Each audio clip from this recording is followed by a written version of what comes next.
Hi, everyone. Welcome back to the Our Town podcast. We are here today with Alyssa Chow. She is a local estate planning and probate attorney. Thank you guys for having me. So yeah, just a little bit more about myself. I have a solo practice here in the Sacramento area, but with Zoom and all the remote meeting type stuff, I pretty much practice everywhere in Northern California. So yeah, probate, estate planning, administration, kind of the whole gambit, conservatorship here and there also, but that's pretty much my practice. And so what exactly is conservatorship? Yeah, so conservatorship, it's sort of like the Britney Spears, if anybody has heard. That's what I usually use as a reference. The idea of conservatorship is if you're anyone over the age of 18 and you don't have what are called powers of attorney in place, if you lose capacity, even if it's temporary or possibly permanent, common examples for older adults are usually something along the lines of dementia or Alzheimer's. But let's just say you get diagnosed, you don't have a power of attorney,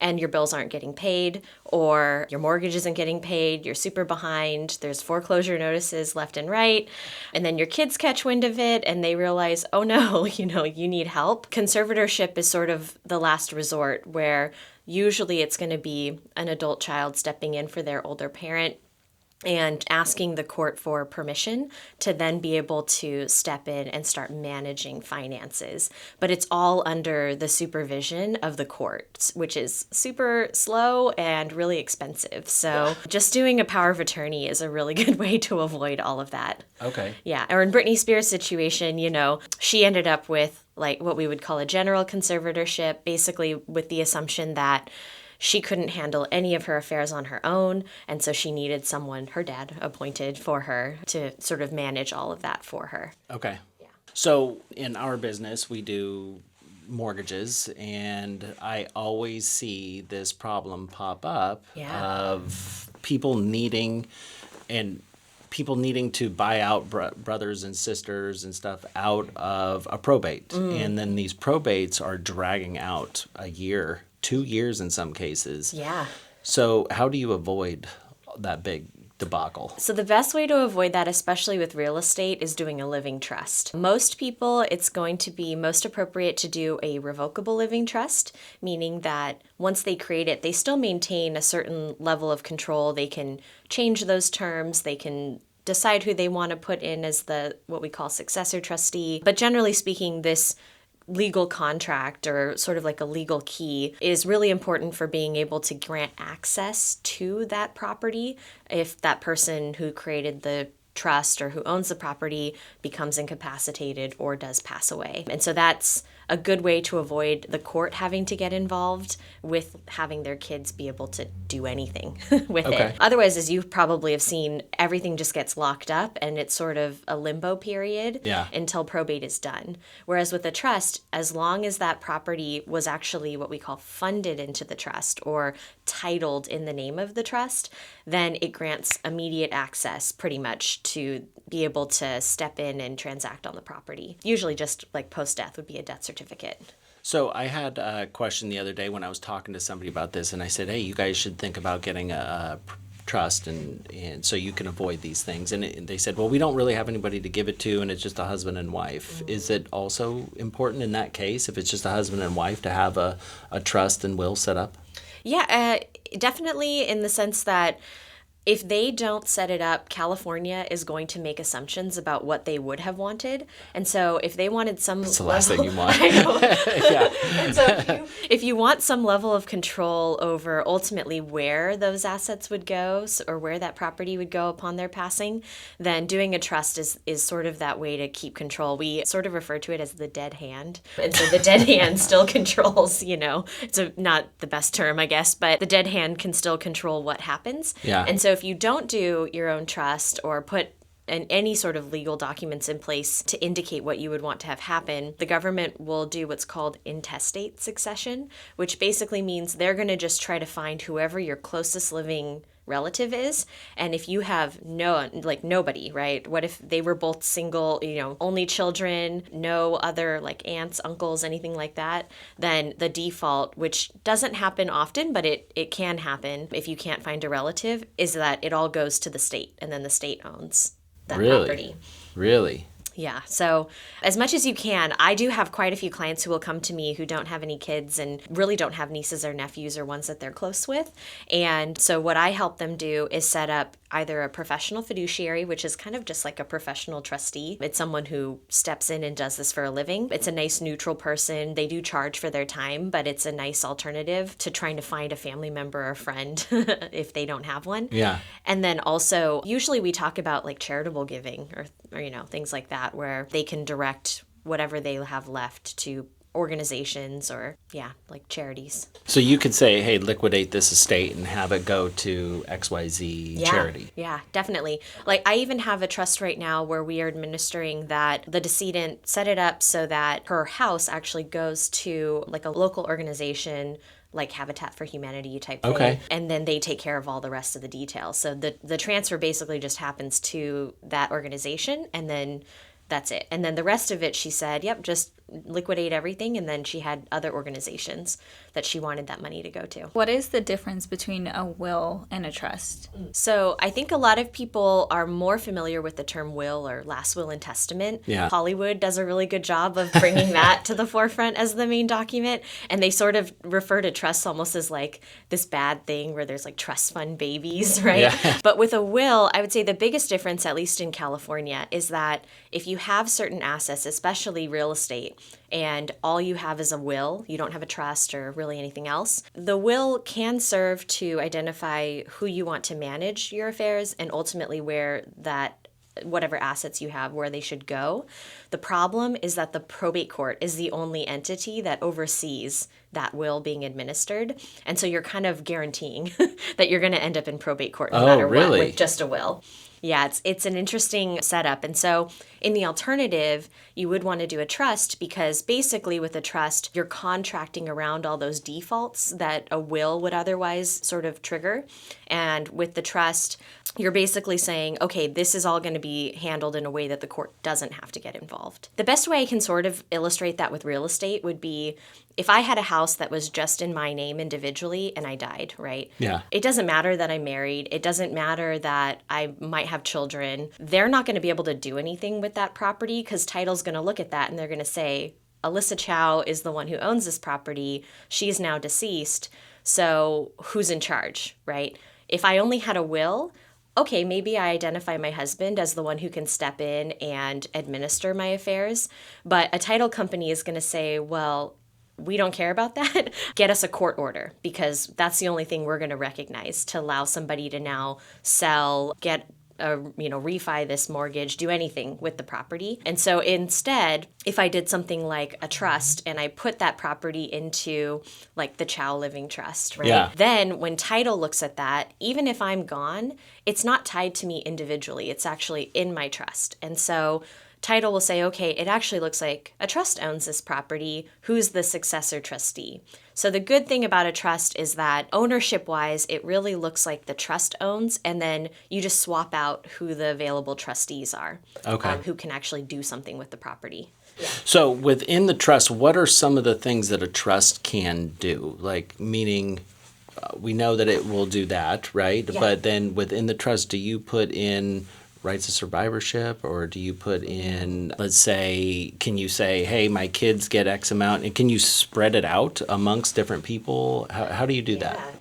Yeah, definitely. So the nice thing about the trust is it's super flexible. So you can allocate a specific property to a particular child or beneficiary. You can give rights of first refusal also in a trust. Sometimes people want to keep their real estate in trust for at least a set number of years or throughout someone's lifetime in order to give what we call a right to reside or a life estate. Okay. Right? So they maybe want to guarantee that one of their children can live in the property for 10 years, 15 years, or for the rest of their lifetime.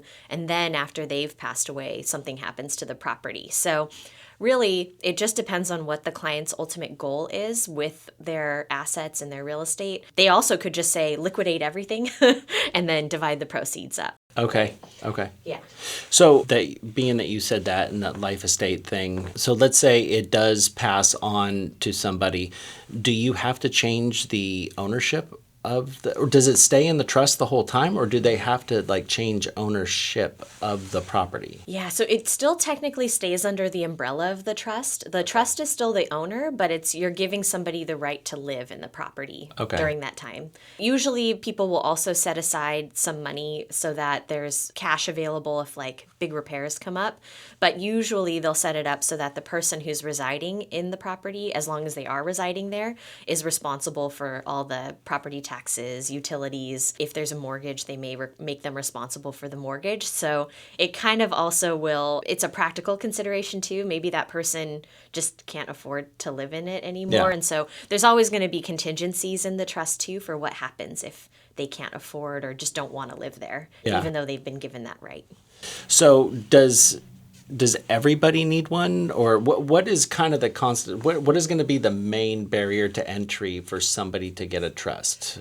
Yeah, I would say in California, if you've got at least one piece of real estate, that's enough. That's enough. There's sort of a threshold number. It's a number, but it's also a type of asset consideration. With real estate, because of how strict, the rules are and laws are with real estate and transfer of real estate, for the most part, as long as you've got property with a fair market value over $184,500 in value, fair market value too, right? They don't even care about what the equity is. As long as you're above that number, you would have to deal with probate court, whether you had a will or no estate planning documents. And so a trust is a good way to house that house and then avoid dealing with probate. Okay. Yeah. So same thing would go with like bank accounts or investments that you might have, but there's slightly different rules depending on the type of asset that you have. And so it would be really nice if we had one constant rule across the board. But sometimes I do have people who come to me who maybe don't own any real estate and they're renting and they don't have any plans on purchasing real estate. And maybe they've got like one adult child and they just want to leave everything to that child. A lot of bank accounts, retirement, life insurance, you can just designate a beneficiary on that. And so if somebody were to go to their bank or whatever that financial institution is and put on file that they want their child to receive whatever's left in those accounts upon their death, then that just goes directly to that person. And they may not necessarily need a full trust. So main threshold for most people, if you've got a house, definitely consider a trust. Because, even with married couples who own property together, the way that they take title matters, right? So you guys probably see all the time, there's all the different options. There's tenants in common, joint tenancy with rights of survivorship, strict community property with rights of survivorship. So depending on how they take title, if they didn't have a trust, could also still affect whether they need to deal with probate court after one spouse passes away. So it just, generally speaking, I'd say real estate is the sort of the key asset-wise.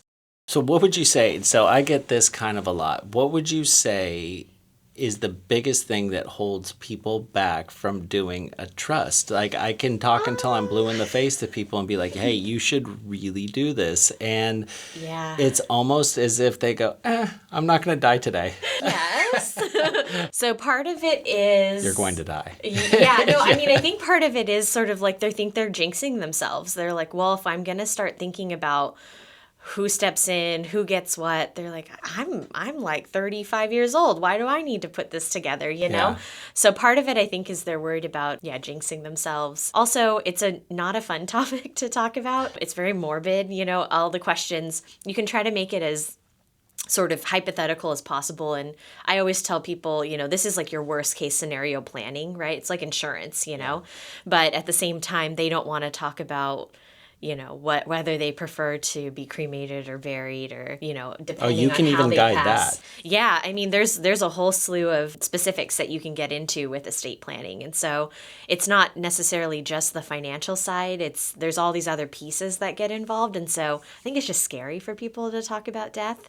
And also, I think to a certain degree, people are like with Hollywood, they think, oh, well, only people with uber amounts of money need to do a trust. You know, oh, I always hear this. I just have a house and a bank account and a vehicle and maybe some retirement. But that house is sort of the key, right? But you do have the house. And so the threshold in California is so low for what they would consider a small estate. It's a sort of a combination of things. I think it can be cultural too. Different cultures really frown on talking about death. And so I found in the Asian community that it's pretty tough to convince people to want to openly and freely talk about what happens post-death too. Yeah. So it just kind of depends. Okay, so if you don't have one, what are the drawbacks of probate? Probate is the worst thing ever. Tell us about that. Well, so I will say probate, it's not, you can get through it, right? So anybody who is coming to me, and I do assist people with getting through probate, it's just that there's a lot more red tape that you have to get through, and there's a lot more procedure involved because the court's like, you know, big brothering it. They're watching everything that's happening. So for the most part, probate is super expensive. The way that fees, just attorney's fees are charged is based on fair market value on date of death of all the assets that have to go through probate. So if you take just one piece of real estate, for example, in Sacramento County, it's, you know, I always use a $300,000 fair market value as an example because the way that the court charges is 4% of the first 100,000, 3% of the next 100,000, 2% of the next up to 800,000, and then there's more percentages that kind of go from there. But for the average house in Sacramento, if you have like, you know, fair market value 300, that's $9,000 in attorney's fees right there. Yeah. Just to get that one property through probate. So I would say people just, you know, spend the money now to put a trust together because it's going to be much, much more cost efficient than dealing with probate. And also there's a bunch of out-of-pocket costs because the court has to be paid too for processing the documents and having hearings and all of that. So usually I tell people to expect out-of-pocket, depending on the value of the overall estate, probably about $2,000 to $4,000 extra in just third-party costs and court costs. Really? Above and beyond the cost of the attorneys and all that kind of stuff? Yeah. The court charges you $435 just to open the probate. And then they charge you another $435 to close it. And there's a bunch of other little fees in between that happen. So, yeah, as much as you can, you want to avoid all that too. Okay. Are you able to elaborate more on like a situation of someone going through probate as a family? Yeah. And just kind of stress why it's so important? Yeah, definitely. So I sort of look at probate in 3 distinct phases. There's phase 1, which is getting someone appointed, right? Now, best case scenario, everybody in the family gets along and there is no argument over who should be appointed to manage or be the representative to get through the process. So step 1 is just putting together all the paperwork, filing it with the court. You have to publish notice in this newspaper that nobody reads, but it's like $500 to publish this notice that the hearing is going to be held and that probate's being opened. Assuming that you get to that hearing and everything's good, it is all public too. So anybody could tune in on, I'm not sure if they do YouTube streaming anymore for it, but anybody can log into Zoom and watch the whole hearing and find out pretty much any details that they want to about the probate. Nowadays too, most courts are online with all of their copies of documents, so you can also download and see pretty much the majority of the information related to the estate. So like names of the heirs, addresses, estimates of value of the estate. So it is kind of tough because it's so public, you know? And then after that first phase is the second phase, which I sort of refer to as like the creditors phase. One thing about probate is that it gives creditors a forum to submit their claims. Whereas if you were in a trust situation, it's actually the burden is on a creditor to pursue or start any sort of legal action to collect against the estate. Okay. But with a probate, they've already got it all set up for them. It's sort of handed to them on a silver platter. So as long as they submit their claims correctly, then the only way for you to close out the probate is to settle that creditor claim. So, you know, if there's huge medical bills that are out there, that's something that has to be done during this sort of phase 2 period. And then you're also dealing with inventorying and sort of managing all the assets. One good thing I would say about once you get appointed is that during phase 2, I know a lot of people who decide, maybe they don't want to hold on to the real estate in the family anymore that might be part of the probate. And so they do have the authority to list and sell the property. The only problem is that the proceeds are still locked up in probate until you get to the very end. So I've seen it on both sides where either they are eager to sell so that they don't have to keep paying the maintenance and the property taxes and the mortgage on the property, but then the funds are locked up, or they say, well, we'll just wait until the end of the probate to do anything, in which case they're having to pay all these expenses to avoid foreclosure during this whole process. And then assuming you do get everything done within that phase 2, there's a bunch of other little things like tax returns and dealing with just notices to like the assessor's office for property taxes and things like that. But once you get done with that phase, which is a minimum 4-month period, then you get into phase 3, which is the default is that whoever's in charge has to do an itemized accounting of everything that's come in and out of the probate as well. So it takes quite a while to do that. You have to usually pay an accountant to do that. And then you basically just give the court a full report of everything that you've completed and then hope that the court has no questions and just sort of grants that petition once you do get a hearing. In Sacramento County right now, though, they're about 5 months out for hearings. So even if you get to the end of that 4-month phase 2 period and you file your petition to close everything out, you're waiting probably another 5 months until that all gets cleared up, assuming the court doesn't have any questions. If the court still has questions and wants you to answer for different transactions, or they say that you missed something and you need to complete it, then you've got another 5 months. You've got to wait until they'll give you another hearing. So, and that's if everybody gets along. That's if everybody gets along. Yeah. Okay. If people are fighting, then that's a whole other issue. Yeah. Really? Then it could drag out for years and years. Really? I think the longest probate at the old firm I was at, that one had been going on for about 13 years. Wow. Wow. Yeah. And how long have you been on your own? So I've been on my own now for a little over 2 years. Okay. How are you liking it? It's good. Yeah. Equal parts fun, but also scary. Yeah, a lot of work. Huh? Yeah. Awesome. No, but it's good. So it sounds like a trust is basically an empty basket, right? Yeah. And once you have that you have to fill it up with your assets, I assume. Mm-hmm. Do you have to do a bunch of changing? Do you have to change all your bank accounts? Do you have to change what do you have to do?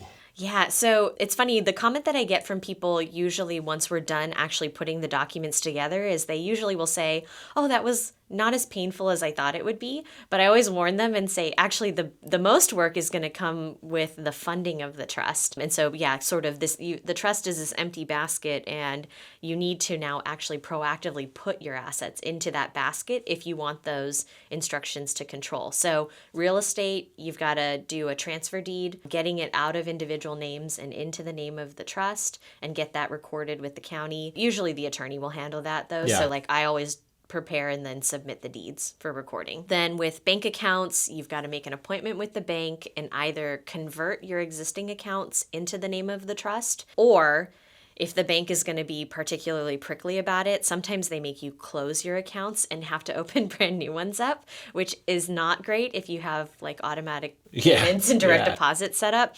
So instead, I give clients the alternative recommendation to designate the trust as a beneficiary of the account. Okay. That way the account numbers stay the same, checkbooks stay the same. It's just that once they pass, if there is any money left, then it can just flow through the trust. And then with things like retirement and life insurance, those only operate by beneficiary designation, so it kind of depends on whether they want it to flow through the trust or not. Okay. They may just want to have a direct person named. Usually, though, I'll caution clients if they've got minor beneficiaries, so kids under the age of 18, then they would want to link the trust in by beneficiary, just because minors can't fill out claim forms, if something happens. So let's say you have a life insurance policy and you name the trust as the beneficiary, mm-hmm. right? So the trust will receive the money. Yes. Okay. And then from there, you can dictate when the beneficiary or whoever the person on the trust is gets that particular money too. Yeah, definitely. You can either carve out specific instructions for those proceeds from the life insurance, or you can have it be treated as what we call the residue, or we call it the rest, remainder, and residue, but it's sort of like the general pot. It just gets thrown into the general pot of assets, and then after all of like the little costs of administration are done, then I would say most often what people will do is they'll have like 1, 2, 3, however many beneficiaries with either percentages allocated to them or like a fractional interest. And then whatever's left just gets divvied up and then distributed out. Okay. And so I've also had people say, yeah, I have a trust. I got it done in like 1978. Yeah. And I haven't done anything since. Yeah. Do you fix that? Can you fix that? Yeah. So it's sort of interesting because I can almost, depending if it's like, if it was a couple who created their documents, without getting too into the weeds about taxes, but depending on whatever the estate tax law was in the decade that they created their trust, I almost always can anticipate whether we need to do an overhaul of their instructions to simplify it for them. Okay. Because the estate tax used to be very, very low, back in sort of like the 90s and fluctuated quite a bit in the 2000s. But yeah, I can almost always tell depending on when somebody did their trust if we need to update it for them. And what's kind of nice is that the trust itself, you're always still going to refer back to when you originally created the trust, but you can always sort of zhuzh up the instructions so that they're more contemporary. Is zhuzh up a term? Yeah. It's a term. Okay. Just want to make sure. Yeah. It's a legal term. Yeah. And then when it comes to death, right? Or let's say incapacitation, somebody's on their deathbed.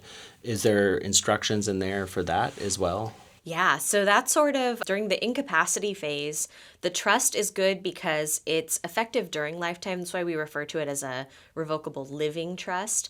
And so while that person is alive, there's going to be provisions about basically them being taken care of. So whoever the successor trustee is who's stepping in, all they're doing is just following those instructions and making sure that the person is supported. Even though they may have beneficiaries designated post-death, those people don't get anything until that person who created the trust has passed away. Okay. So yeah, there definitely would be instructions there. And then there's some supporting documents in a traditional estate plan that bolster the trust as well. So earlier we talked, or I think I might have mentioned powers of attorney, right, when we were talking about conservatorship. Durable power of attorney for finances, and then advanced healthcare directive, which is like a power of attorney for healthcare. Those are also super helpful during lifetime if you do become incapacitated. So on the financial power of attorney side, that's going to be sort of the things that the trust may not necessarily cover during lifetime. So like if you need help with your taxes being filed, or you need help dealing with benefits like health benefits, or, kind of things like that, then that fills the gap. And then on the medical side, as long as you are unable to give informed consent, you've identified who can sort of make that medical decision or end of life decision for you also.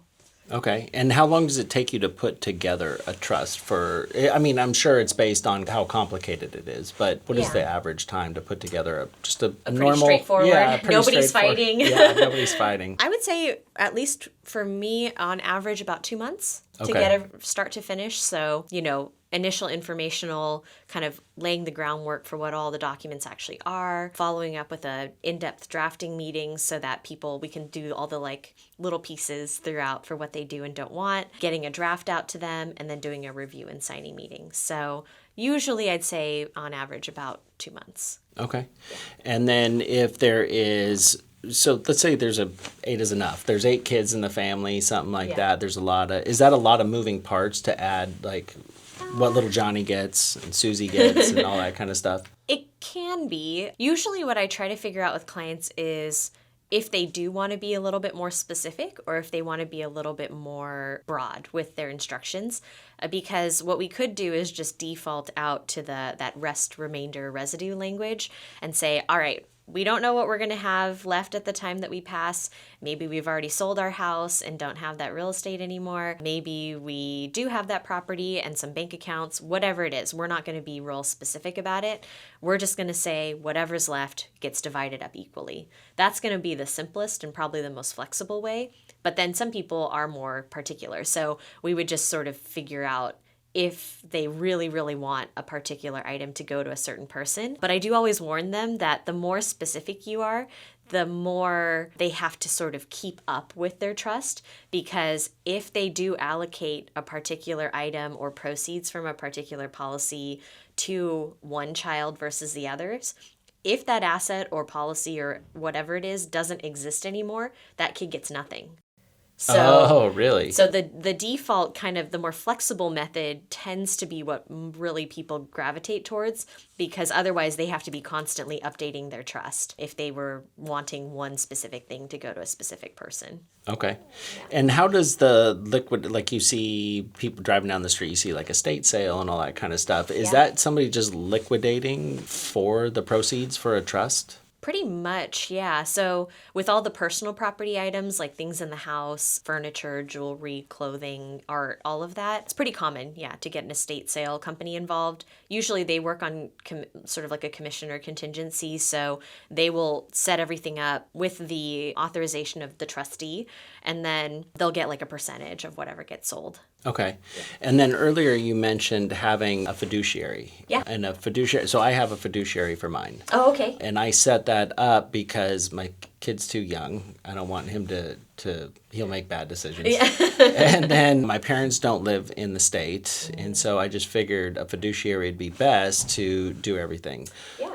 Do you hire a fiduciary company, or what if that fiduciary dies while you... Yeah. It dies before you? Right. No, Yeah. or is just not even in business at the time. Yeah. Yeah. So usually I recommend that not only do they pick a primary, but they pick at least a secondary person, so a backup. But depending on the way a trust is drafted, I usually include backup language that does say that if for whatever reason any of the fiduciaries are unavailable, maybe they're still alive but just can't do it anymore, or aren't in practice anymore, that they can appoint another fiduciary to step in. And that's assuming that you are incapable of also appointing a backup at that time. But yeah, so there's a few different ways you can set that up. Worst case scenario, if the position is vacant, nobody has been appointed as a successor, then someone would have to go to court to get appointed. Oh, really? Yeah, that's Then like worst Are you case back scenario. to the probate situation at that time? You are back to probate, but only for the purposes of getting someone appointed. So you don't have to go through all those phases that we talked about. Assuming that your assets have been funded into the trust,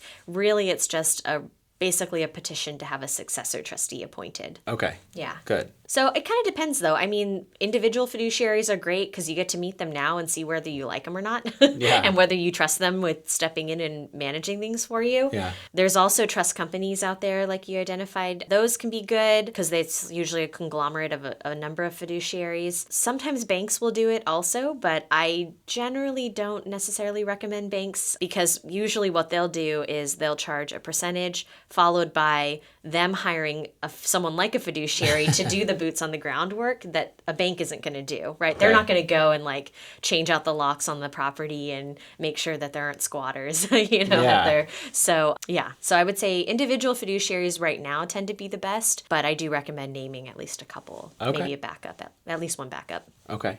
And so how much does it cost to set up a trust? And is that also based on the complexity? How difficult? Yeah. So if there's I mentioned estate taxes before. As long as you're not doing any sort of advanced tax planning, for the most part, a lot of attorneys in the area will just charge like a flat rate to do an estate plan. I would say if you're doing it with an attorney and not like a legal document preparer, which is not a licensed attorney, but someone who's like LegalZoom? It's like a LegalZoom, or like if you go to Staples and get like a like a template or something, and maybe there's like somebody out there who's not a licensed attorney, but they're like, oh yeah, just put this here, put this here, put this here. Like, oh, they collect the data and just put it into a form for you. If you're not doing a legal document preparer or just like a template system, usually for an individual person doing it, it's somewhere between it really depends, but I would say like somewhere between $1,000 to $1,000 to $2,500, depending on complexity. And then for a joint trust, probably somewhere between like $2,000 and maybe, I would say no more than like $3,500 or so. But yeah, it just kind of depends. But that saves you a lot in the long run. Yeah, definitely. So even if we're thinking on the high end of an estate plan, and these are all sort of Sacramento area numbers, the Bay Area is probably totally different. They're probably like $5,000, ceiling or so. But for Sacramento area, I mean, if you're thinking like $3,500 on the top end versus with like we talked about before, if it was like a $300,000 property for $9,000 in attorney's fees and probate, you're really saving, there. So yeah, it's just, I would say it's very economical. And I'm a control freak, so I also like having control over what happens. Yeah. Yeah. How would a trust affect your property taxes and property tax transfer afterwards? So with a trust, it can be really helpful with property transfers, especially when it comes to property taxes. There was that new law that went into effect in 2021, basically limiting transfers between parents and children and the sort of a reassessment of what the property taxes are. Nowadays, it's good with the trust because you can specify that you do want that asset to go to a particular child. And especially if you want that child to live in the property, it's good to use the trust as a way to specify that for that child, because right now, the only way that a child can keep their parents' property tax basis is if that property was the parent's primary residence, and then the child also intends to use it as their primary residence once they receive it. Any other rentals, things like that, full reassessment for property taxes. So with primary residence, it's super important, and it's something that you may want to factor into a trust to give those specific instructions. Okay. Yeah. Cool. Yeah. So how would people find you? What are some ways for them to track you down? Do you have a website? Yeah. So I've got a website. It's just chowtrustlaw.com, and it's Chow, CHOW. I do free initial consultations for people. So if they want sort of a general overview of all the documents, happy to give that for free. And then, just answer any questions they might have. Also, we'll have all your information down below on our YouTube page. We'll have everything there about you and your website and all that kind of stuff. Now, are you booked up? Are you taking appointments? Yeah, no, I am taking appointments. So usually my appointments are about a week to 2 weeks out, just depending on how busy I am that week. But I don't know, have you guys heard of Calendly? Yeah. So we've got Calendly. So clients, they can either call my receptionist and I can send them the link after that, or my receptionist will use that to also just set up appointments for me. So it's a pretty nice system. Existing clients, I'll just send them the link and then they can see all of my availability and just accommodate that to their own schedule for whenever they want to meet. And we don't have to meet in person. A lot of people like to meet by Zoom, so I have secure portals to share information back and forth. Generally speaking, the only time we actually have to meet in person is for the signing meeting, because I've got to notarize everything for them. Cool.